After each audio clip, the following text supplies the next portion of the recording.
Pemirsa, menarik perhatian publik di tahun 2024, kasus perkosaan dan pembunuhan Vina dan Eki di Cirebon berjalan panjang. Dan berikut rangkuman perjalanan kasusnya.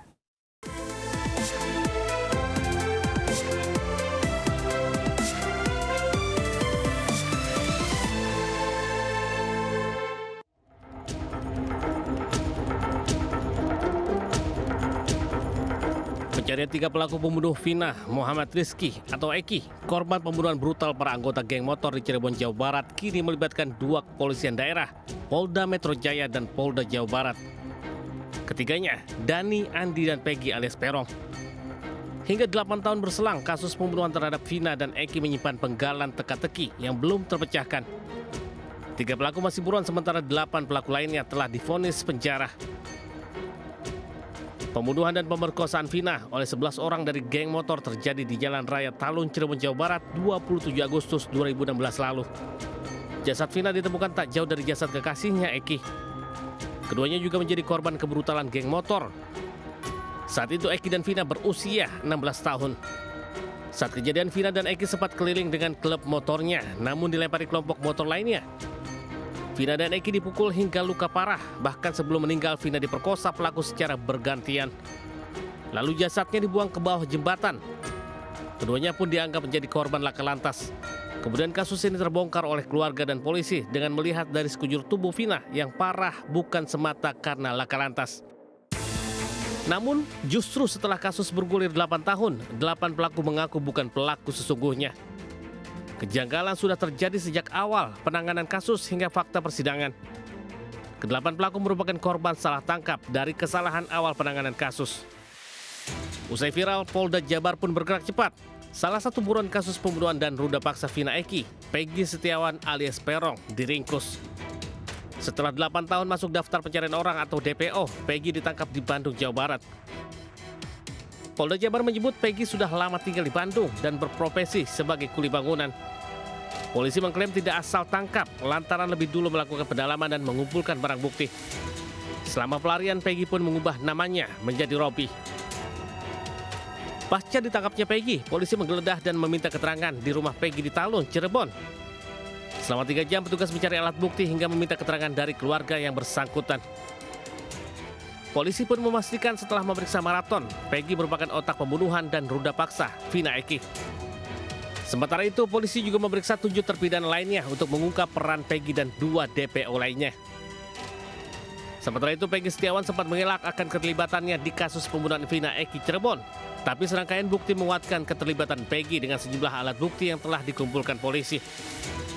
Peggy sempat mengganti identitasnya setelah kasus pembunuhan Vina Eki terjadi. Peggy juga sempat kabur dengan cara mengontrak sebuah rumah tinggal di Ketapang, Kabupaten Bandung. Di sana, Peggy menetap bersama ayahnya, Asap Rudi, dan sama-sama bekerja sebagai buruh bangunan. Sang ayah juga ditengarai ikut menyembunyikan identitas Peggy kepada warga sekitar. Ayahnya mengenalkan Peggy sebagai keponakan dengan nama Robi Setiawan selama berada di sana. Karena kondisi ini, 8 terpidana kasus pembunuhan Vina Eki Cirebon belum ada yang menerangkan jika Peggy adalah DPO polisi. Setelah dilakukan penyelidikan mendalam, polisi pun akhirnya menemukan bukti kuat jika Peggy Setiawan alias Perong merupakan DPO kasus pembunuhan Vina Eki. Terkait keterlibatan ayah Peggy, penyidik masih menganalisa jika yang bersangkutan berpotensi menjadi tersangka sebab ayah Peggy diduga ikut menyembunyikan buronan tersebut. Rangkaian pemeriksaan terhadap orang-orang yang diduga memiliki keterkaitan dengan Peggy Perong dikebut Polda Jabar. Petugas meminta keterangan adik kandung Peggy Setiawan, Luciana, sebagai saksi di Mapolres Cirebon Kota. Selama proses pemeriksaan, Luciana didampingi kuasa hukumnya. Kasus pembunuhan Vina Eki Cirebon menyita perhatian publik. Mulai dari salah tangkap hingga penghilangan 2 DPO oleh Polda Jabar yang sebelumnya termuat dalam BAP lalu menjadi 1 DPO. Polisi sebelumnya menetapkan 11 tersangka dalam kasus pembunuhan Vina Eki Cirebon. 8 pelaku telah diadili. 7 terdakwa divonis seumur hidup, 1 terdakwa divonis 8 tahun penjara karena masih di bawah umur saat aksi kejahatan berlangsung.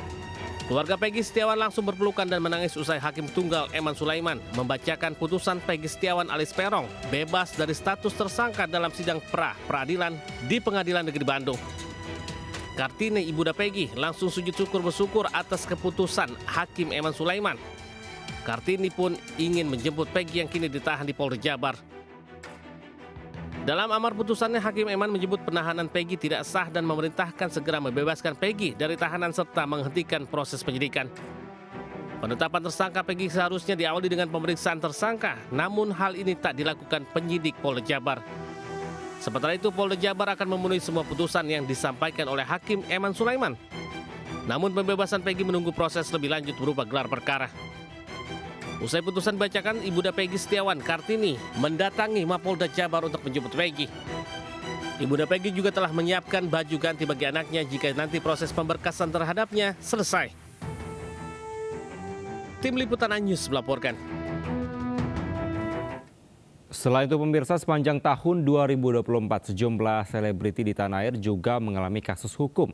Di antaranya adalah kasus video porno, penipuan dan penggelapan serta mendapatkan ancaman serta pemerasan.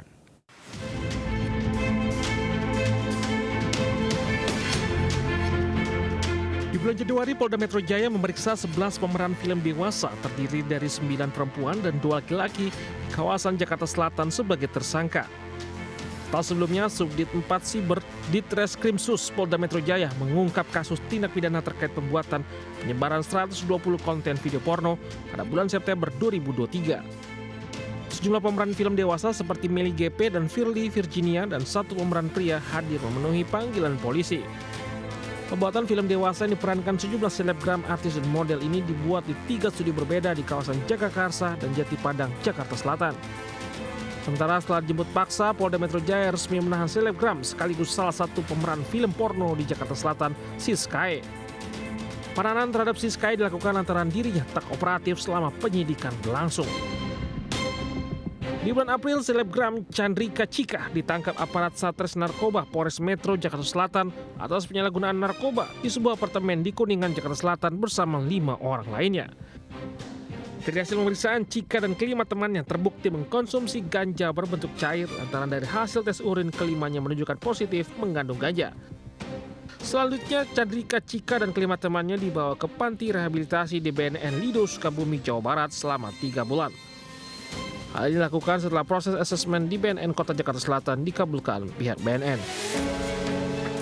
Sementara di bulan Juni, Polda Metro Jaya memeriksa selebgram Ria Fricis terkait kasus pengancaman dan pemerasan. Ria Fricis melapor ke pihak kepolisian usai menjadi korban pemerasan dan diancam disebarkan foto dan video pribadi oleh orang tak dikenal lewat media sosial apabila menolak untuk menyerahkan uang senilai 300 juta rupiah ke rekening bank atas nama Jeki. Ria Fricis merasa dirugikan dan meminta kepada pihak kepolisian agar terduga pelaku cepat diproses hukum. Di bulan Juli, aksi Wanda Hara menggunakan cadar dan berada di saf perempuan saat hadir kajian berbuntut panjang. Wanda Hara dilaporkan ke polisi atas dugaan penistaan agama. Sebelumnya foto serta video fashion stylist Wanda Hara menggunakan cadar saat menghadiri pengajian Ustaz Hanan Ataki menggegerkan warganet. Wanda Hara yang berjenis kelamin laki-laki menjadi sorotan karena menggunakan pakaian muslimah serta duduk di saf khusus wanita. Bekal foto dan video viral, Irwan Syah alias Wanda Hara dilaporkan ke Baris Krim Polri atas dugaan kasus penistaan agama, ancaman pidana 5 tahun. Laporan dilayangkan lantaran aksi Wanda Hara menyinggung banyak pihak. Pada bulan Agustus, selebgram berinisial AC alias Angela Lee resmi ditetapkan sebagai tersangka dan ditahan usai diperiksa sebagai terlapor dalam kasus penipuan dan penggelapan. Kasus berawal saat Aceh membeli 15 buah tas mewah kepada seorang berinisial FI untuk dijual kembali dan bersepakat untuk melakukan pembayaran secara bertahap. Namun setelah 15 tas mewah tersebut laku dijual, dirinya hanya membayarkan 1 kali pembayaran kepada korban, sedangkan sisa uang hasil penjualan tas mewah tersebut tak kunjung dibayar, sehingga korban merugi hingga 3,2 miliar rupiah. Angela Lee mengaku memakai uang hasil penggelapan senilai 3,2 miliar rupiah untuk membayar hutang kepada seorang. Selain itu, selebgram Intan Nabila mendapat perlakuan kasar dari suaminya di kawasan Cikeas, Bogor, Jawa Barat. Aksi ini pun viral di media sosial. Selama 5 tahun rumah tangga, Intan mengaku berulang kali mendapat perlakuan kasar dari suaminya. Isu perselingkuhan diduga menjadi penyebab kekerasan dalam rumah tangga Intan. Petugas menyebut Intan guna dimintai keterangan, sementara suaminya pelaku KDRT ditangkap di sebuah hotel di kawasan Kemang, Jakarta Selatan. Selebgram Al Naurah berhasil ditangkap Interpol di Tokyo, Jepang, usai 3 tahun kabur dari kasus penipuan investasi bodong. Terpidana selanjutnya dibawa ke lapas perempuan Merdeka guna menjalani 2 tahun penjara putusan hukumannya. Di bulan Oktober, Al Naura, seorang selebgram Palembang terpidana kasus penipuan investasi bodong, ditangkap Interpol di Tokyo, Jepang. Terpidana kasus investasi bodong ini sebelumnya kabur dari tahanan dan berpindah-pindah tempat dari satu negara ke negara lain. Al Naura merupakan terpidana DPO yang kabur saat hendak ditahan dari penetapan hukuman 2 tahun penjara putusan Mahkamah Agung RI. Sebelumnya Al Naura bebas dari vonis Pengadilan Negeri Palembang dan menang di tingkat banding Pengadilan Tinggi Sumsel.